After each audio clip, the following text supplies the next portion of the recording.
एक बार ये फोटो देखो, ये वो स्टूडेंट्स नहीं है जो बीमार है और हॉस्पिटल में एडमिट कर दिए गए हैं, बल्कि ये एक स्कूल में पढ़ने वाले स्टूडेंट्स हैं जो एक कॉम्पिटिटिव एग्जाम की तैयारी करवा रहे हैं। इनको जो चढ़ाया जा रहा है ये है आईवी ड्रिप अमीनो एसिड की। क्यों? ताकि इनको एनर्जी मिल सके, इनकी बॉडी ज़्यादा अच्छे से काम कर सके, न्यूट्रिएंट्स मिल सके, ताकि कॉम्पिटिटिव एग्जाम की तैयारी करने में ये अपने समय बचा सके और वहाँ पर टाइम वेस्ट ना कर दे। और ये जो चीज़ हो रही है चाइना के सबसे फेमस स्कूल में हो रही है, और जो पेरेंट्स हैं उन सबको इसके बारे में सब पता है। वो अपने कंसेंट से अपने बच्चों के साथ ये सब करवा रहे हैं। गाओकाओ दुनिया के सबसे फेमस एग्जाम में से एक, चाइना का सबसे बड़ा एग्जाम, जहां पर जेईई एडवांस जो इंडिया का सबसे टफेस्ट इंजीनियरिंग एग्जाम है उसको अराउंड 2 लाख स्टूडेंट देते हैं, वहीं पर गाओकाओ हर साल 1.34 करोड़ अराउंड स्टूडेंट्स एग्जाम देते हैं।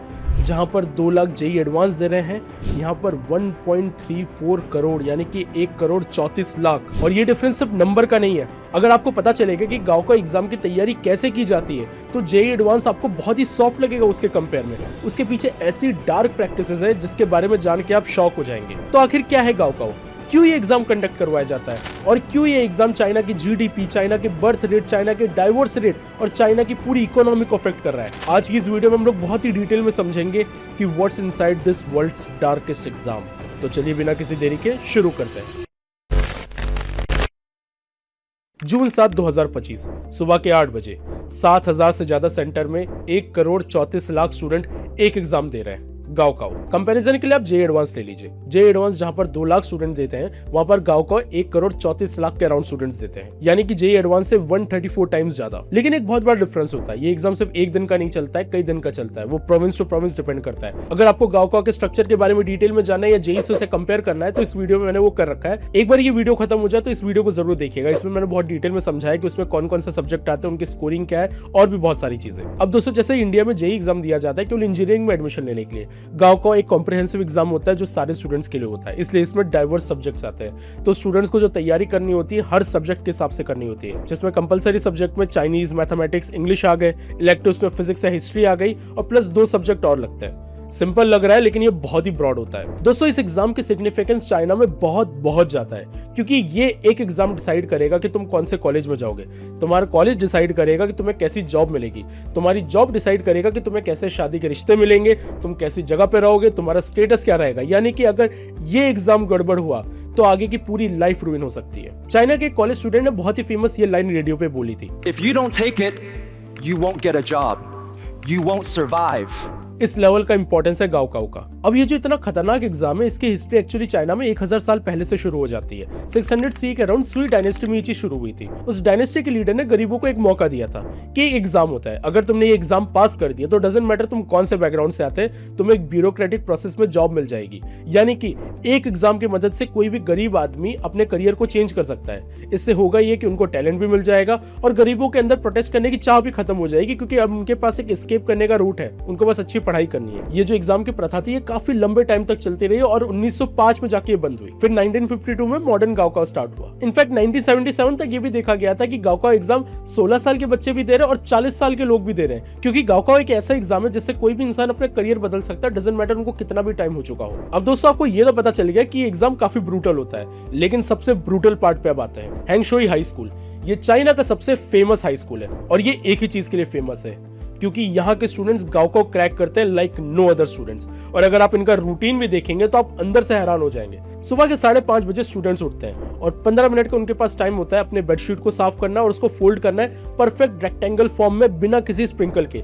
थोड़ा सा भी लेट हुआ, थोड़ी सी भी गलती हुई तो उसके लिए पनिशमेंट मिलती है। 5:45 तक मॉर्निंग रन के लिए जाना होता है। अब इस वीडियो में ध्यान से देखिए, ये सारे स्टूडेंट कितने ज्यादा सिंक के साथ दौड़ रहे हैं और ये इतने पास में कि अगर एक ने थोड़ी सी भी गलती की तो लाइन से सारे स्टूडेंट्स को चोट लगेगी, लाइन से सारे स्टूडेंट्स गिरेंगे।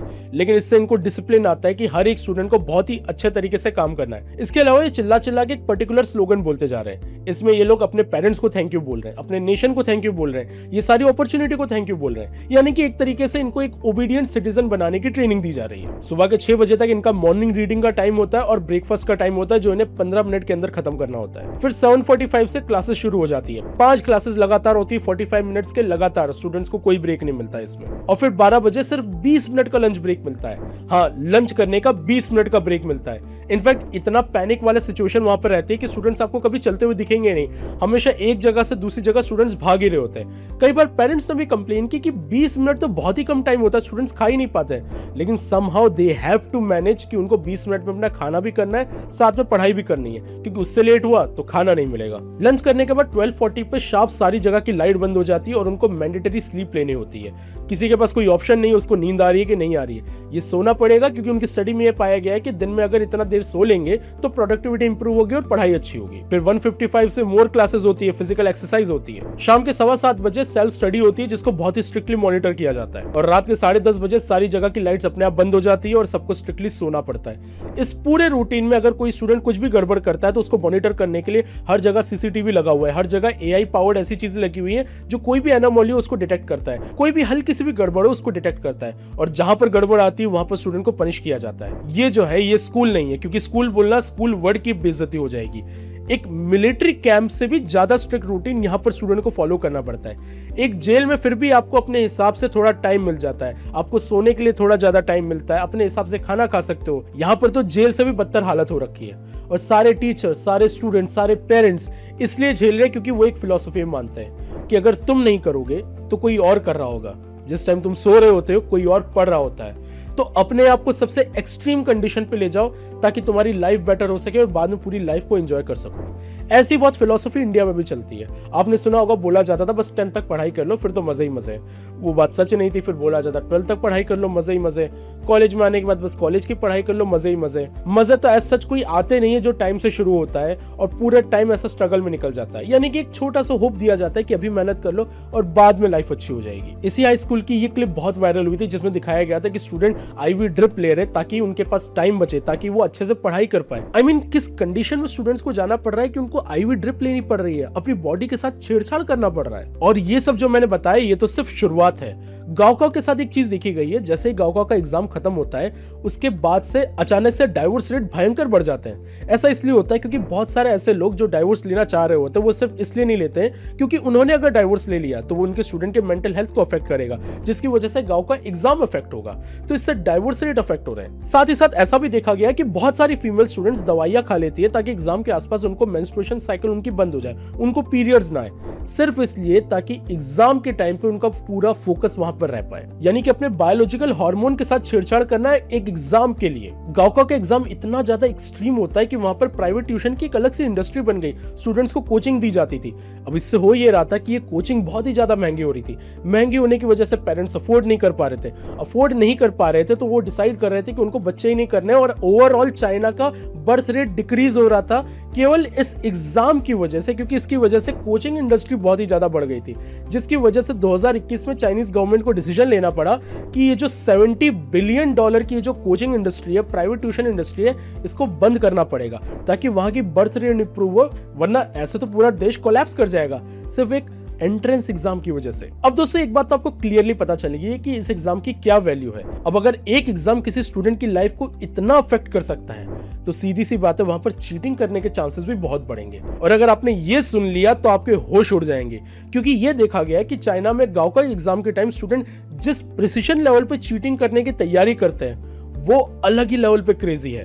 यानी कि ऐसे ग्लासेस पहन के आना जिसमें मिनी कैमरा लगे हो, ऐसी टी शर्ट पहन के आना जिसमें वाइड ट्रांसमिशन डिवाइसेस हो, वॉलेट के अंदर रिसीवर छुपा लेना, बॉटल में कैमरा लगा देना जिसकी सप्लाई दूसरे स्टूडेंट को मिल सके और ये जो फिंगरप्रिंट फिल्म है इसको भी मिमिक कर सके। इस लेवल पे वहां पर स्टूडेंट चीटिंग करने की तैयारी करते हैं, लेकिन उनका पाला चाइनीज गवर्नमेंट के साथ पड़ा है। तो चाइना में प्रॉपर एक गवर्नमेंट बॉडी बन रखी है जिनका सिर्फ यही काम है कि ये जो इतनी सारी नई नई टेक्नोलॉजी आ रही है इनको काउंटर करने के लिए और बेटर टेक्नोलॉजी है। तो अब चाइनीज गवर्नमेंट क्या करती है इसके लिए, ये देखिए, उनके पास हर जगह एआई कैमरा सेंसर्ड है जिसमें हर स्टूडेंट का फेशियल रिकॉग्निशन है। यानी कि ये नहीं हो सकता कि किसी और स्टूडेंट के बिहाफ में कोई और एग्जाम दे आए, जो यहाँ जेई के केस में बहुत ज्यादा होता है। इसके अलावा बहुत ही डिटेल में हर एक माइन्यूट चीज बहुत ऑब्जर्व की जाती है, जैसे कि किसी स्टूडेंट का ब्रीदिंग पैटर्न अचानक से चेंज तो नहीं हो रहा है, इस डिटेल में चीजें नोटिस की जा रही है। ड्रोन्स जो रहते हैं वो एग्जाम सेंटर्स के आसपास घूमते रहते हैं, अंदर इंटरनेट बंद होता है, किसी भी टाइप के वायरलेस ट्रांसमिशन अंदर जैम लगा दिया जाता है।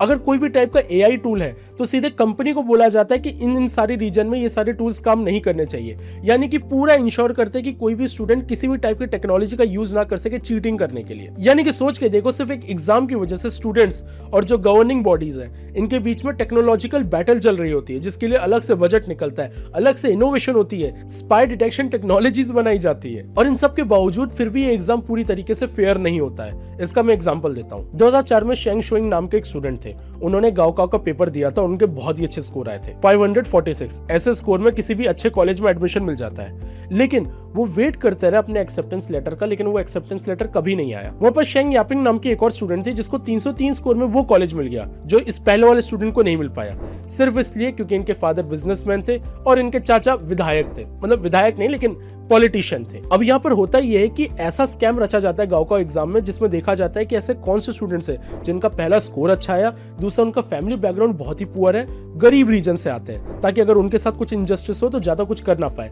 ऐसे स्टूडेंट्स को टारगेट किया जाता है और उनकी जो सीट होती है वो किसी और को दे दी जाती है। ये जो इनजस्टिस हुआ है, शैन ने 14 साल से ज्यादा गरीबी में बिताए, वो फैक्ट्री में काम करते थे और बाद में एनालिसिस के बाद पता चला कि उनके साथ ऐसा स्कैम हुआ है। इसकी वजह से एक आदमी की लाइफ जो पोटेंशियली कितनी बेटर हो सकती थी वो बर्बाद हो गई। शैंडोंग प्रोविंस में एक इन्वेस्टिगेशन पता चला कि 2002 से 2009 के बीच में 242 ऐसे केसेस निकले और चाइना में ऐसे केसेस मिलना बहुत कॉमन है, जिसकी वजह से चाइनीज गवर्नमेंट ने इसको बहुत ही बड़ा क्राइम बना रखा है। अगर कोई गाओकाओ एग्जाम में चीटिंग करता हुआ पकड़ा जाता है या कोई ऐसा स्कैम करता है तो उसको 7 साल की जेल मिलती है। एक कॉलेज में एडमिशन लेने वाले एग्जाम के लिए 7 साल तक की जेल, यानी कि वहां की गवर्नमेंट भी इन सारी चीजों को बहुत ही सीरियसली ले रही है। और क्यों ना ले भाई, ऐसा एग्जाम जिसकी तैयारी करने के लिए ऐसा केस देखा गया था कि एक स्टूडेंट की मदर की डेथ हो गई थी, लेकिन पेरेंट्स ने उनको ये नहीं बताया, सिर्फ इसलिए नहीं बताया क्योंकि अगर बता देंगे मेंटल हेल्थ पे इफेक्ट पड़ेगा, मे बी गाओकाओ एग्जाम बिगड़ जाएगा। बाद में देखा गया कि वो स्टूडेंट को ऐसा साइकोलॉजिकल ट्रॉमा मिला था कि वो संन्यास ले लेता है, कभी शादी नहीं करता है और अपने सारे बर्थडे जो रहता है अपने माँ के ग्रेव के पास बिताता है, सोशल लाइफ एकदम खत्म कर देता है, परमानेंटली टॉर्चर मिल जाता है। और वहां की अथॉरिटीज पता है क्या कहती है, ये स्टूडेंट इतना फ्रेजाइल है तो ये ऐसे एग्जाम के लिए बना ही नहीं है, ये सर्वाइव करने के लिए बना ही नहीं है, तो ये गाओकाओ एग्जाम निकाल के क्या ही कर लेता। ये वहां की अथॉरिटीज के रिस्पॉन्स आए थे ऐसे केसेस के लिए। और इन सब के बावजूद चीटिंग वाला केस हटा भी दे तो भी एग्जाम जिस तरीके से बना हुआ है ये भी फेयर बिल्कुल भी नहीं है, क्योंकि इस एग्जाम में डिपेंड करता है आप कौन से एरिया में रहते हो, आपको उतना एडवांटेज मिलेगा। अगर आप बीजिंग जैसे एरिया में रह रहे हैं तो आपको कंपैरेटिवली कम मार्क्स स्कोर करने हैं, आप बेटर लाइफ जी सकते हो, लेकिन अगर आप किसी बाहर के रीजन में रहते हो तो आपको बहुत ही ज्यादा मेहनत करनी पड़ेगी। इसको मैं थोड़ा डिटेल में समझाता हूँ। देखो, गाओकाओ एग्जाम अलग अलग रीजन में डिवाइडेड है। अगर शंघाई के स्टूडेंट्स की बात करें तो 79% से ज्यादा उनको यूनिवर्सिटी में एडमिशन मिल जाता है। बीजिंग की बात करें तो 77% एडमिशन रेट है, लेकिन वहीं पर हैनान प्रोविंस की बात करें जो गांव का रीजन आता है तो वहां पर 47% से भी कम एडमिशन रेट हो जाता है। जहां पर अर्बन एरियाज में 51% स्टूडेंट्स का सिलेक्शन होता है, रूरल एरियाज में केवल 35% स्टूडेंट्स का सिलेक्शन होता है।